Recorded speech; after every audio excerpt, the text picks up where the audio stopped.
Hello everyone, this is Wes Henson, pastor of the Ridge Church, and the Ridge Church campus is located at 7350 Old Highway 13 in Carmerdale, Illinois.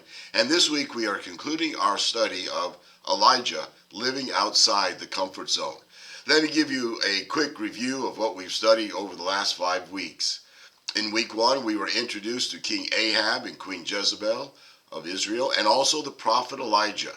And because Ahab and Jezebel were leading the people to worship Baal, a false god, Elijah confronts King Ahab by command of the Lord, telling him that it is not going to rain for a long time. So this is a direct challenge to Baal. Baal is the pagan god who was supposedly in charge of the rain and the harvest, and the thunder and the lightning and all of that. So it took courage for Elijah to confront the king. And then in session 2, we learned that God sends Elijah to a widow and her son in the very center of Baal worship to be cared for.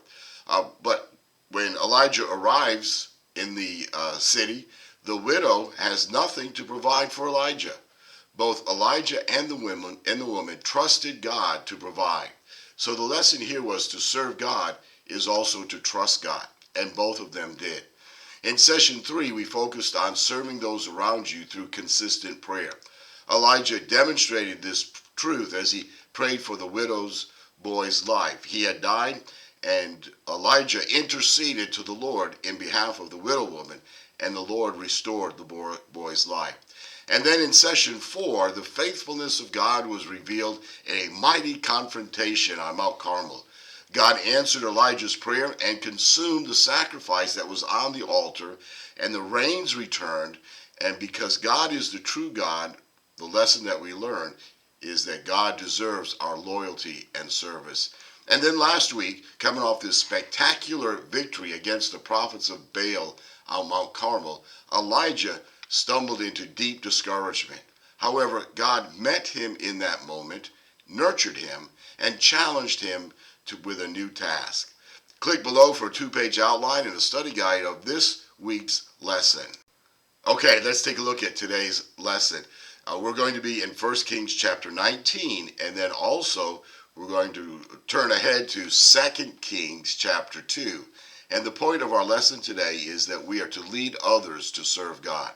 So after God had encouraged Elijah at Mount Horeb, God sent Elijah to anoint new kings over Syria and also over Israel, and then to set apart Elisha as his successor.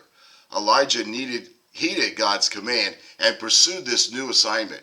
And maybe because Elijah believed that he needed a personal friend and an apprentice, he chose to start by finding Elisha first. Okay, let's look at 1 Kings chapter 19, verses 19 through 21. In verse 19 we read, Elijah found Elisha the son of Shaphat as he was plowing. 12 teams of oxen were in front of him, and he was with the 12th team. Elijah walked by him and threw his mantle over him. So the truth here in these verses is that we are to lead others to follow and also to serve God. The significance of the 12 teams of oxen indicates that Elisha was a wealthy farmer, if you will. He was a man who had ties to his family, his work, his possessions, and also to the land. And so the question arises is why should Elijah even bother to ask Elisha? And then the other question is why would Elisha even consider following Elijah's quest to make him a prophet? But the reason that Elijah stopped and talked to Elisha is because God had told him to do it. And to disobey would be to rob Elisha of the opportunity to fulfill God's calling on his life. And that's a great insight from this passage, I believe. Elijah made the invitation to Elisha by throwing his mantle over his shoulder, but he couldn't control Elisha's response. However, in the end, Elisha did agree, and Elijah mentored Elisha as he prepared for the end of his time on earth. Okay, let's fast forward to 2 Kings chapter 2 and begin in verses 6 through 11. So as they traveled together, Elijah and Elisha, and as Elisha was learning from Elijah, Elijah asked him, he said, "Tell me, what can I do for you before I am taken from you. And so Elisha answered, well, please let me inherit 2 shares of your spirit.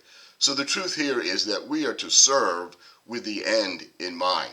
Elijah knew that he would soon leave, and he wanted Elisha to be ready to step in. So Elijah was preparing Elisha with the end in mind. And so for that, Elisha would need the spiritual strength that Elijah possessed. However, it was a request that only God could grant. All right, let's look on down to verses 12 through 14 in 2 Kings chapter 2. Verse 12 reads, as Elisha watched, he kept crying out, my father, the chariots and the horsemen of Israel. And when he could see him no longer, he took hold of his own clothes and tore them in two. So the truth here is that we are to serve so that the ministry is ongoing. Elisha was clearly undone at the sight of his mentor, Elijah, leaving him, because the chariots of the Lord had come and taken Elijah away. And so Elijah was taken up into heaven in a whirlwind. But it was not the end of God's work in Israel, for Elisha would certainly continue where Elijah left off. And the point of our lesson is to lead others to serve God. And as we think about this lesson this week, I want you to think about opportunities that you have to lead others in serving God. Elijah led a significant life, and it was judged not just by his own accomplishment, but by the fact that he was able to pass the baton on to his successor. So in leading others to serve God, we too can leave a legacy of significance. Let me share with you 3 applications of this week's lesson. Number 1 is list. Consider the legacy that you want to leave for God. After you are gone, what do you want to leave behind? And list some actions that you will take now toward that goal and serve with the end in mind. Application number 2 is encourage. Choose someone that you can encourage. Cultivate a relationship with that person and pour out your faith and wisdom into that person's life. And then application number 3 is to mentor. Evaluate how you can cultivate new leaders in a ministry where you now serve. Things that you are now doing, how can you lead others to do what you are doing? Begin intentionally training them to reproduce your work or to replace you in your role. Okay, let's wrap this all up. Let us seriously consider what passing on the mantle of leadership looks like in our own church. The objective of finishing well should include passing the leadership baton to the next generation.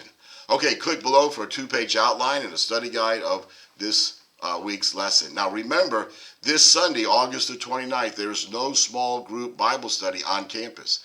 We're going to meet at 10:15 at the Ridge Pavilion, and then we are going to enjoy dinner together. However, we will go into this lesson in detail on Tuesday at 6:30 p.m. on Facebook and also on our website. So bye for now.